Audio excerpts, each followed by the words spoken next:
बात अब उस अहम मुद्दे पर भी कर लें जो पिछले कई दिनों से हम लगातार बात जिस पर कर रहे हैं, आपके सवालात लगातार जिस पर आ रहे हैं, क्योंकि मामला डिप्रेशन का है और मामला एंजाइटी का है, मामला उन नौजवानों का है जो मुसलसल इस मर्ज के शिकार हो रहे हैं और उन्हें कहीं पर भी विंडो नहीं दिख रही है कि हम अब आगे करें क्या, और मायूसी उनके लेफ्ट राइट बहुत ज़्यादा है। उस मायूसी को कैसे ख़त्म किया जाए, ये मायूसी आपके आसपास भड़के ना, किसी भी तरीके से वहाँ पर हावी ना हो, इसके लिए हमने क्या करना, आज जरा इस मुद्दे पर भी बात करते हैं। और आज भी हमारे साथ मारूफ मौलिज हैं डॉक्टर यासिर अहमद रातिर साहब ज्वाइन कर चुके हैं, लगातार इमाज के साथ ये जुड़े हुए हैं और ये वो डॉक्टर साहब हैं जो 24/7 डॉक्टरों के साथ बैठते हैं, बात करते हैं, उनकी बात को सुनते हैं और उन्हें एक राह देते हैं कि आप इस एंजाइटी, इस डिप्रेशन से बाहर कैसे आएंगे। डॉक्टर साहब बहुत बहुत शुक्रिया सर ज्वाइन करने के लिए। डॉक्टर यासिर साहब, बड़ा इंपॉर्टेंट हमारे लिए है जब हम इस गुफ्तगू को आगे बढ़ा रहे हैं तो लोगों का जो फीडबैक है, लोग जिस तरीके से सवाल पूछ रहे हैं, चूंकि हम उसमें टेक्निकली जवाब नहीं दे पाते, लेकिन चंद सवालों को आपके सामने रखने की कोशिश करेंगे। नौजवानों की तरफ से अक्सर पिछले 2 दिन से ये सवाल पूछा गया, ये जो डिप्रेशन और एंजाइटी का माहौल होता है, इससे बाहर आना हो, आज खुद कोई कोशिश करनी हो तो क्या है बेहतरीन तरीका, किस तरीके से इसको बाहर खुद को लाया जा सकता है और ये आसपास भी हमारे ऊपर हावी ना हो, उसके लिए क्या बुनियादी तौर काम करने की जरूरत है? देखिए, पहले तो ये समझना है, एक्नॉलेज करना है कि डिप्रेशन अगर है, डिप्रेशन एक मेंटल इलनेस, ये एक तकलीफ है। जैसे किसी और तकलीफ, जैसे किसी फिजिकल इलनेस को आप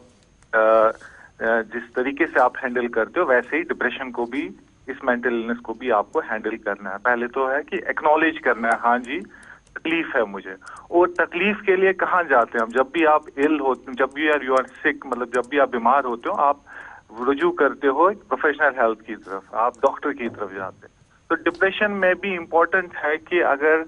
ये डिप्रेशन आपकी जिंदगी, डिप्रेशन भी डिफरेंट टाइप्स के, पहले तो किस डिग्री की डिप्रेशन हो उस पर भी डिपेंड करता है। अगर इनको, जिसको सीवियर डिप्रेशन जिसको लगे कि सीवियर डिप्रेशन, या जिसको हम मेजर डिप्रेसिव डिसऑर्डर कहते हैं, कि उसकी रोजमर्रा जिंदगी पे असर कर रही है, ये जो डिप्रेशन है उसकी रोजमर्रा जिंदगी पे असर कर रहा है, ये जो सैडनेस है, ये जो मायूसी है, या जो उसको किसी चीज में इंटरेस्ट नहीं लगता, कि जो उसकी जो रोजमर्रा जिंदगी पे असर कर रही है, तो उसको रुक करना चाहिए कि प्रोफेशनल हेल्प सीख करे। उसके बगैर कि कैसे सेल्फ हेल्प टिप्स कि कैसे अपने आप को डिप्रेशन से रोकें या प्रिवेंट करें। कुछ टिप्स हैं, जैसे हम आमतौर पेशेंट्स को कहते हैं कि प्रैक्टिस ग्रैटिट्यूड, मतलब कि ग्रैटिट्यूड मतलब ग्रेटफुल रहे, जो कि हर कोई मजहब कहता है। आप इस्लाम की बात करें या किसी मजहब की बात करें, कि शुक्रगुजार रहें, जो आपके पास है उसके लिए शुक्रगुजार रहें। जैसे मैं एग्जांपल दूंगा, बच्चे 2 हैं, 2 बच्चे, एक बच्चे के पास, दोनों बच्चों के पास प्लेट पे केक है, एक बच्चे के पास 1 पीस का केक है, दूसरे बच्चे के पास पूरा केक है लेकिन 1 पीस उसमें मिसिंग है। जो ये बच्चा जिसके पास 1 पीस का केक है वो खुश है, वो उसके पास केक है, लेकिन जो दूसरा बच्चा है वो उस केक की तरफ, पूरे केक की तरफ देख रहा है, लेकिन उसमें जो मिसिंग केक है उधर की तरफ ज्यादा फोकस है उसका, और उसकी वजह से वो मायूस है। सो मैं कहने का मतलब है कि हमें उस चीज पे, हमारा पॉइंट ऑफ अटेंशन जो अपनी जिंदगी पे उस चीज पे होना चाहिए जो हमारे पास है। तो ग्रेटिट्यूड रखना चाहिए, ग्रेटफुल होना चाहिए इंसान को, जो हर कोई मजहब सिखाता है। और ये पॉजिटिव साइकोलॉजी में भी देखा गया है, एक्सपेरिमेंट्स किए गए हैं इस पे, कि जितना आप ग्रेटिट्यूड रखोगे, जितना आप शुक्रगुजार रहोगे जो आपके पास चीजें हैं, जो आपके पास है, जैसे अपनी सेहत, अपने तरफ ही अगर इंसान देखे, फिजिकली फिट है इंसान, तो वो आपके पास चलने के लिए पैर हैं, खाने के लिए मतलब हाथ है, या देखने के लिए आंखें हैं, अगर इन्हीं चीजों की तरफ आप देखें तो वो, उससे भी इंसान बहुत ही सेटिस्फाइड और ग्रेटिट्यूड रहता है, ग्रेटफुल रहता है। तो ये पॉजिटिव साइकोलॉजी में देखा गया कि जो ग्रेटफुल रहते हैं, जो ग्रेटिट्यूड रखते हैं इंसान, वो बहुत, उनकी मेंटल वेलबींग ठीक रहती है। दूसरा चीज है कि एक्सरसाइज। देखा गया है कि जो पर्टिकुलरली यूथ की अगर बात करें, जो यूथ इन्वॉल्व होते हैं एक्सरसाइज में, या जो जिम जाते हैं, या जो रेगुलर एक्सरसाइज करते हैं, रनिंग करते हैं, एटलीस्ट 1 घंटा या 45 मिनट्स, उनमें देखा गया है कि उनमें कुछ exercise, during exercise, physical exercise, आपके जहन से या ब्रेन से कुछ हार्मोन्स निकलते हैं जिनको हम एंडोर्फिन्स कहते हैं या डोपामीन कहते हैं, जो आपको खुश रखते हैं, जो आपको रिलैक्स करते हैं। तो रेगुलर एक्सरसाइज करें, हैबिट बनाए कि रेगुलर एक्सरसाइज करें। उसके बाद जो हम देखते हैं कि डिजिटल, जो हमारे पास जो डिजिटल वर्ल्ड है, मतलब जो हम आजकल मोबाइल का, स्मार्टफोन का जमाना है, इसकी वजह से हमारी जो स्लीप है, कि हम रात भर फोन पे स्मार्टफोन यूज करते हैं, स्क्रीन यूज करते हैं, हमारी स्लीप डिस्टर्ब होगी। एक एपिडेमिक हुआ है, इनफैक्ट एक इंसोम्निया का एपिडेमिक हुआ है इसी स्मार्टफोन की वजह से, कि हमारी स्लीप डिस्टर्ब हो रही है। और ये जो स्लीप है, ये इसेंस है आपकी मेंटल वेलबींग के लिए। इसलिए इम्पोर्टेंट है कि आप जब भी सोए, आप यू शुड अवॉइड स्क्रीन, आप अच्छी तरह क्वालिटी स्लीप सोए, या स्लीप हाइजीन मेंटेन, जिसको हम कहते हैं अच्छी स्लीप हाइजीन मेंटेन करें।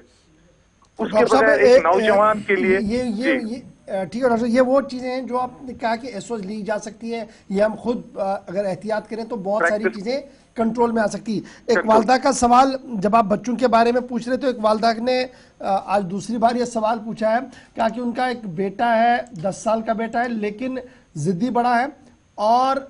अगर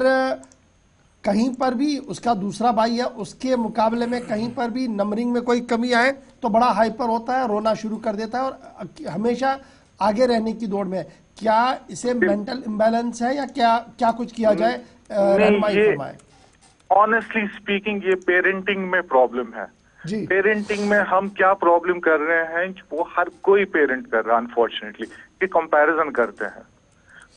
करते हैं कि तुमने कितने मार्क, मतलब उसके इतने मार्क्स आए, वो बच्चा ऐसा है, वो देखो उसकी, वो कितना सीधा, ये वो कितना पढ़ाई वाला पढ़ाकू है, या वो कितना डिसिप्लिन्ड है। तो हम पेरेंट्स जो हैं बच्चों के बीच में कंपैरिजन करते हैं, और उसकी वजह से सिबलिंग राइवलरी हो जाती है। तो वो पेरेंटिंग में प्रॉब्लम है। और हम बच्चों को आमतौर में यहाँ पे ये भी कहूँ कि हम बच्चों में वो कोपिंग स्किल्स इनकलकेट नहीं करते अनफॉर्चुनेटली। देखिए, जब भी एक बच्चा आपके पास आता है रिजल्ट लेके, तो हमेशा पेरेंट उसको पूछता है कि कितने मार्क्स लाए आज, कितना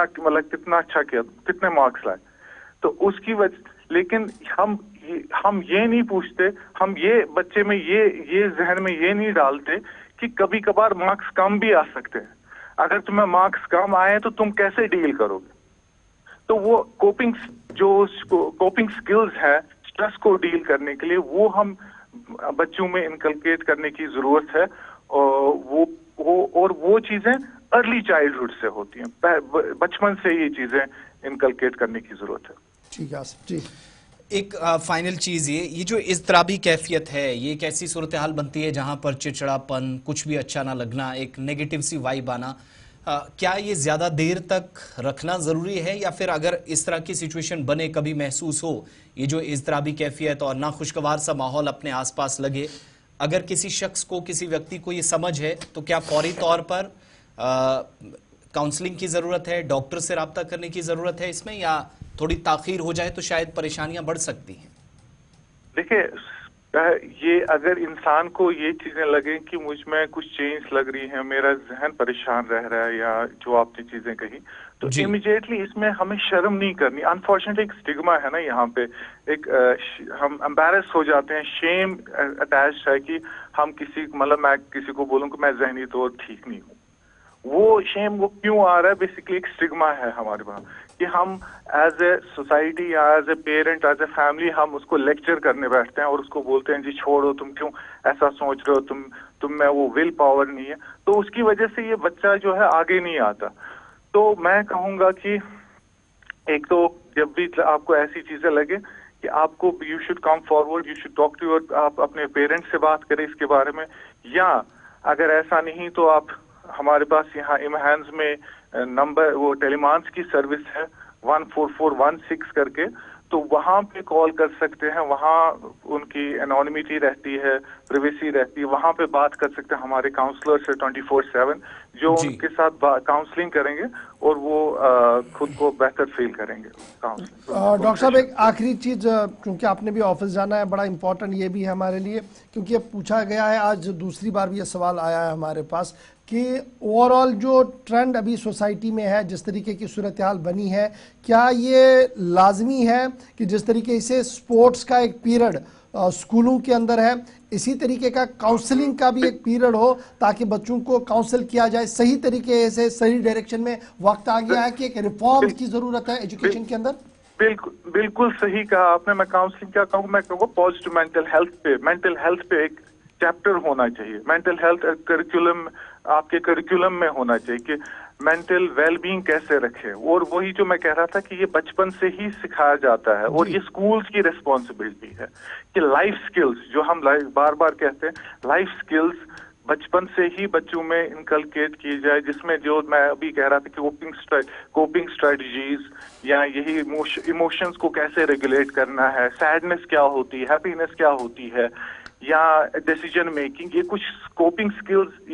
ये कुछ लाइफ स्किल्स हैं जो बचपन से इनकलकेट किए जाते हैं, और वो ये स्कूल की रिस्पॉन्सिबिलिटी है कि ये चीजें इनकलकेट करें उस करिकुलम में।